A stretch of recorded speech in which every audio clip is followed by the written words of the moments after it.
오늘은 사무엘상 11장 말씀을 통해서 은혜를 받으시겠습니다. 사울이 이제 이스라엘 왕으로 실제적으로 등극하는 그 암몬을 물리치는 말씀이 나오고 있습니다. 1절에요. 암몬 사람 나하스가 올라와서 길르한 야베스에 맞서 진침해 야베스 모든 사람들이 나하스에게 이르되 우리와 언약하자 그리하면 우리가 너를 섬기리라 하니. 이 암몬은 요단강 동편에 있는 나라입니다. 그 암몬 왕 나하스가 길르앗 야베스, 길르앗은 요단강 동편에 있는 이스라엘 사람들이 사는 지역입니다. 그 길르앗을 쳐들어왔다는 것입니다. 그러자 이 야베스의 모든 사람들이요 암몬 왕 나하스에게 이야기하기를 우리와 언약하자, 우리와 언약을 맺으면 우리가 너를 섬기리라 라고 이야기를 하고 있습니다. 암몬 나라를 섬기고 조공도 바치고 할 테니까 우리와 약속하자라고 했다는 것입니다. 2절입니다. 암몬 사람 나하스가 그들에게 이르되 내가 너희 오른 눈을 다 빼야 너희와 언약하리라. 내가 온 이스라엘을 이같이 모욕하리라 라고 이야기를 합니다. 자, 섬기겠다는데 어떻게 해야 그들의 조건을 받아준다는 것입니까? 너희의 오른 눈을 다 빼야. 이 말은 언약하자는 말입니까? 아닙니까? 아닙니다. 모욕하고 조롱하고 멸시하고 있는 것입니다. 그 길르앗 야베스 사람들만 멸시하는 것이 아니라 이스라엘 전체를 모욕하고 있다라고 하는 것입니다. 이스라엘을 모욕하는 것은 누구를 모욕하는 것입니까? 하나님을 모독하고 욕하는 것입니다. 조롱하고 있다는 것입니다. 자, 이스라엘이 지금 하나님을 더 의지하고 있습니까? 우상도 의지하고 또 어떤 인간 왕을 달라고 하고 있습니까? 사사시대의 사람들이 이렇게 자기 소견에 오른 대로 하니까 세상의 조롱거리가 되더라라고 하는 것입니다. 이것은 오늘 우리에게도 주는 교훈인 줄로 믿으시기 바랍니다. 성도들은 누구를 더 의지해야 되겠습니까? 하나님을 더 의지하고 하나님 중심이 되어야 한다는 것입니다. 그런데 우리의 마음이 우상에 뺏기고 세상의 어떤 화려한 것에 뺏기고 하나님 대신에 돈을 숭배하면 세상의 조롱거리가 될 수가 있다라고 하는 것입니다. 이렇게 지금 암몬 사람들이 이스라엘을 하나님을 모욕하고 조롱하고 있는 것입니다. 이러면 마음이 얼마나 아플 일입니까? 이것이 하나님의 교회가 조롱거리가 되고 세상 사람들에게 모욕당하면 하나님의 이름이 모욕당하면 이게 얼마나 가슴 아픈 일이겠습니까? 그런 시대가 되었다는 것입니다. 지금 3절입니다. 야베스 장로들이 그들에게 이르되 우리에게 이랫동안 말미를 주어 우리가 이스라엘 온 지역에 전령들을 보내게 하라. 만일 우리를 구원할 자가 없으면 내게 나아가리라 아니라. 우리를 구원할 자가 없으면 나아가리라. 이래 동안만 말미를 주라는 것입니다. 암몬 왕도 이래 줘봤자 너희가 뾰족한 소가 있느냐? 아마 이스라엘을 무시하고 너무 얕보았기 때문에 그러라고 그런 것 같습니다. 4절입니다. 이에 전령들이 사울이 사는 기브아에 이르러 이 말을 백성에게 전하매 모든 백성이 소리를 높여 울더니 그랬습니다. 이스라엘 전체에 전령들을 보냈습니다. 도와달라고. 우리 길르앗 야베스를 좀 도와달라고. 그런데 선뜻 나서서 도와줄 지역이 별로 없습니다.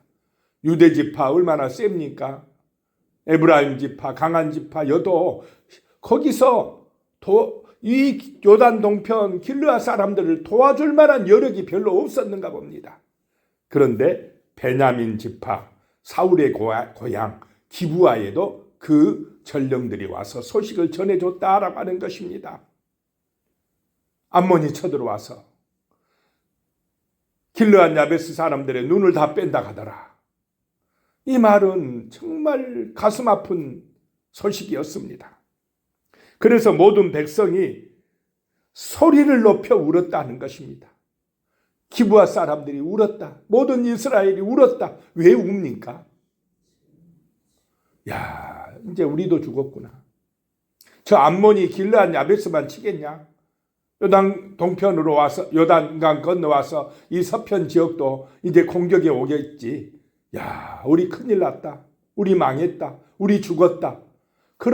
이런 소식을 들으니까 막 절망감이 찾아온 것입니다. 자, 5절입니다. 마침 사울이 밭에서 소를 몰고 오다가 이르되 백성이 무슨 일로 우느냐 하니 그들이 야베스 사람의 말을 전하니라. 마침 백성들이 울고 있을 때, 전령들이 와서 그 소식을 전해 주었을 때에 마침, 자, 우연인 것 같지만은 여기에 하나님의 섭리가 있는 줄로 믿으시기 바랍니다. 참, 이스라엘의 문제는 기도하지 않는 것이 문제요. 하나님을 의지하지 않는 것이 문제요. 그러기 때문에 두려움이 오고 지금 절망이 찾아온 것입니다. 그런데 그때 하나님이 기름 부음 받아 세운 누가 왔다는 것입니까? 사울이 왔다라고 하는 것입니다.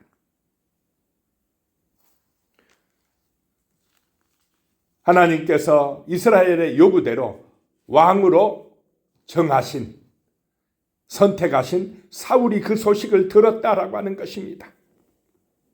그러면서 백성들이 무슨 일로 우느냐라고 하니까 그 야베스 사람들이 전해준 소식을 사울에게 알려주었다라고 하는 것입니다. 6절입니다. 사울이 이 말을 들을 때에 하나님의 영에게 크게 감동되매 그의 노가 크게 일어나 그랬습니다. 사울이 그들의 말을 들을 때에 하나님의 영에 크게 감동되었다라고 하는 것입니다. 그래가지고 그의 노가 크게 일어났다라고 하는 것입니다. 굉장한 분노가 일어났습니다. 자, 이 분노는 사울 자기 자신의 이익을 위한 분노입니까? 자존심 때문에 분노가 일어났습니까? 아니라는 것입니다. 자기 이름, 자기 욕먹었다고 자기 기분 나쁘다가 분노한 게 아닙니다. 하나님의 이름이 모독당하고 이스라엘이 조롱당한 것에 대한 거룩한 분노가 일어났다는 것입니다. 예수님도 성전이 강도의 소굴이 되고 장사꾼들이 그냥 넘치는 것을 보고는 어떻게 하셨습니까? 분노가 일어나셔서 상을 엎으시고 쫓아내시고 그렇게 하셨습니다. 자신에게는 손해가 되고 그것 때문에 죽게 되지만은 하나님을 위한 거룩한 분노가 일어났다는 것입니다. 성령이 임해도 때로는 어떻게 해요? 이렇게 분노가 일어날 수가 있다는 것입니다. 7절입니다. 한 결의에 소를 잡아 각을 뜨고 전령들의 손으로 그것을 이스라엘 모든 지역에 두루 보내어 이르되 누구든지 나와서 사울과 사무엘을 따르지 아니하면 그의 소들도 이와 같이 하리라 하였더니 여호와의 두려움이 백성에게 임함에 그들이 한 사람같이 나온지라 그랬습니다. 사울이 지금 뭐하고 있다 오고 이런 소식을 들었습니까? 밭에서 소를 몰고 오다가 아마 쟁기질하고 이게 오는 길이었는가 봅니다. 아직까지 그러니까 기름 부음 받았지만은 사울이 왕으로서의 역할을 수행하고 있습니까? 안 하고 있습니까? 아직 안 하고 있습니다. 그냥 사무엘로부터 기름 부음 받아서 네가 지도자가 될 것이라는 말만 들었지 아직은 자기 밭에서 자기 집에서 일하고 있는데 지금 이제 하나님의 성령이 임하셔서 거룩한 분노를 일으키고 있다라고 하는 것입니다. 그래서 그 소 한겨리의 소 두 마리를 잡아서 각을 뜨고는 전령들의 손으로 그것을 모든 이스라엘 지역에 두루 보내가지고 누구든지 나와서 사울과 사무엘을 따르지 아니하면 이 소들과 같이 되리라 라고 했다는 것입니다. 그랬더니 여호와의 두려움이 백성에게 임함에 그들이 한 사람같이 다 모여왔더라 라고 하는 것입니다. 그래서 8절에 사울이 베색에서 그들의 수를 세어보니 이스라엘 자손이 30만 명이요 유다 사람이 3만 명이더라. 33만 명이나 왔다는 것입니다.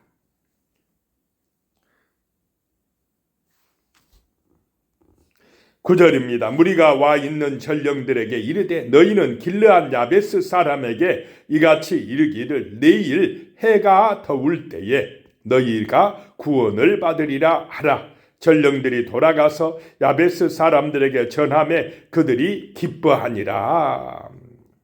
너희가 내일 해 더울 때는 구원을 받으리라. 구원을 받으리라는 하나님의 이름으로 선포되는 것인 줄로 믿으시기 바랍니다. 이것이 우리의 사명입니다. 이 땅에 하나님의 능력으로 구원을 선포하는 것입니다. 예수의 이름으로 구원을 선포하는 것입니다. 그럴 때에 그들이 기뻐하니라. 사람들에게 복음이 믿어질 때, 예수 그리스도가 믿어질 때에, 성령이 임할 때 이렇게 거룩한 분노가 일어나고 또 구원의 소식을 접할 때 기뻐하게 될 줄로 믿으시기 바랍니다. 오늘 이 시대에 세상의 문제 때문에 걱정하고 두려워하고 염려하며 큰일 났다 하기 전에 우리는 기도함으로 하나님의 영에 붙들림 바 되어야 할 줄로 믿습니다. 구원의 복된 소식을 전함으로 이 땅 가운데 하나님의 나라를 이루어 가야 됩니다. 어둠의 세력을 물리치고 승리하는 그런 거룩한 백성으로 살아내야 한다라고 하는 것입니다. 기도할 때에 성령이 임할 줄로 믿으시기 바랍니다. 염려하고 걱정할 때 우리는 세상의 조롱거리가 되지만은 간절히 기도하고 거룩한 말씀에 순종할 때에 성령의 인도받을 때에 우리는 강하고 정말로 온전한 거룩한 믿음의 백성들이 되어서 세상 가운데서 빛을 발할 줄로 믿습니다. 11절입니다. 이튿날 사울이 백성을 3대로 나누고 새벽에 적진 한가운데로 들어가서 날이 더울 때까지 암몬 사람들을 치매 남은 자가 다 흩어져서 둘도 함께 한 자가 없었더라. 대승을 거두고 말았습니다. 자, 암몬 사람들은 이 이스라엘을 너무나 쉽게 생각했습니다. 이스라엘 저것들 아무것도 아니야. 뭉치지도 못해. 맨날 두려워 떨고 있어. 그러고 이제 뭐 조금 있으면 항복하고 올 거야. 방심하는 그때에 갑자기 새벽에 사울이 이끄는 이스라엘 군대가 쳐들어가니까, 공격하니까 꼼짝없이 당하고 말았다는 것입니다. 이렇게 이길 수가 있는데 담대하게 기도하고 믿음으로 나가면 세상을 이길 수가 있는데 믿음이 없으면 맨날 걱정하고 우리 죽었다 하고 오히려 세상을 섬기려고 하고 세상을 따라가려고 하고 그래서 세상의 조롱거리 멸시거리가 되는 이렇게 참 처량하고 안 된 이스라엘이 될 수 있다라고 하는 것입니다. 충분히 이길 수 있는데 기도하고 말씀에 순종하면 성령의 능력 받으면 암몬을 이렇게 순식간에 이길 수가 있는데 그러지 못하고 살아갈 때가 많다라고 하는 것입니다. 이 말씀은 오늘 우리에게도 주는 교훈인 줄로 믿으시기 바랍니다. 우리가 하나님을 의지하지 아니하니까 문제다는 것입니다. 하나님보다 다른 것을 더 의지하고 사랑하는 것, 그것 때문에 능력이 상실된다는 것입니다. 성령이 떠난다는 것입니다. 12절입니다. 백성이 사무엘에게 이르되 사울이 어찌 우리를 다스리겠느냐 한 자가 누구니까 그들을 끌어내소서 우리가 죽이겠나이다. 자, 전쟁에서 대승했습니다. 승리했습니다. 그러면 어떻게 해야 됩니까? 외부 적은 잘 물리쳤으면서 또 우리끼리 우리 안에 이런 다툼과 분열이 일어나면은 이게 온전한 승리입니까? 아닙니까? 아니다라고 하는 것입니다. 내 편으로 나눠서 우리끼리 싸우는 것, 이것이 문제다라고 하는 것입니다. 자, 우리의 대적이 누구인지를 아는 것이 지혜인 줄로 믿으시기 바랍니다. 자, 가족이 있으면 남편과 아내가 서로 대적입니까? 아닙니까? 남편과 아내는, 부모와 자식은 가족입니다. 적이 아닙니다. 그런데 가족끼리 싸울 때가 많이 있습니까? 없습니까? 이거는 적이 누군지를 모르고 있다는 것입니다. 가장 큰 분별력은 아군과 적군이 누군지를 분별할 수 있는 지혜가 있는 것이 가장 큰 지혜다라고 하는 것입니다. 그래서 이스라엘끼리 싸우면 안 된다 이 말입니다. 교회도 마찬가지인 줄로 믿으시기 바랍니다. 참된 지혜는 무엇이냐? 대적이 누군 줄 알아야 됩니다. 같은 교인들이 적입니까? 그런데 마귀는 어떻게 하려고 우리를 시험하고 유혹합니까? 아군끼리 싸우게 하려고. 이게 악한 영이 역사하는 것입니다. 우리나라도 마찬가지입니다. 우리나라 대한민국 사람들이 적입니까? 서로? 그러니까 나라의 위기는 바로 그런 것입니다. 아군과 적군이 누군지를 모르고 자기들끼리 그냥 아군끼리 우리끼리 다투고 싸우게 되는 것, 이게 악한 영이 역사하는 것입니다. 지금 이스라엘의 위기는 바로 그것입니다. 그때에 그런 어떻게 보면 아부꾼들이 와가지고요, 사울 왕이요, 당신을 막 비난하고 욕하고 협조 안 하던 그 사람들 이름이 다 여기 적혀 있습니다. 우리가 죽이겠습니다. 명령만 내려주세요. 꼭 그런 놈들이 있습니다. 13절입니다. 사울이 이르되 이날에는 사람을 죽이지 못하리니 여호와께서 오늘 이스라엘 중에 구원을 베푸셨음이니라. 자, 이 승리는 누구의 승리입니까? 하나님의 승리입니다. 하나님이 이기게 하셨다는 것입니다. 하나님이 구원하셨다는 것입니다. 그런 이날에 어떻게 사람을 죽이겠느냐? 우리끼리 싸우겠느냐? 참 여기까지 사울왕은 겸손하고 좋은 사람입니다. 지도자는 이래야 됩니다.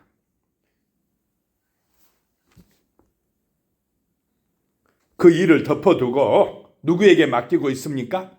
하나님께 맡겨야 됩니다. 원수 갚는 것은 누구에게 맡겨야 됩니까? 하나님께 맡겨야 됩니다. 내가 죽이려고 하면 안 되는 것입니다. 그러면 나라에 위기가 옵니다.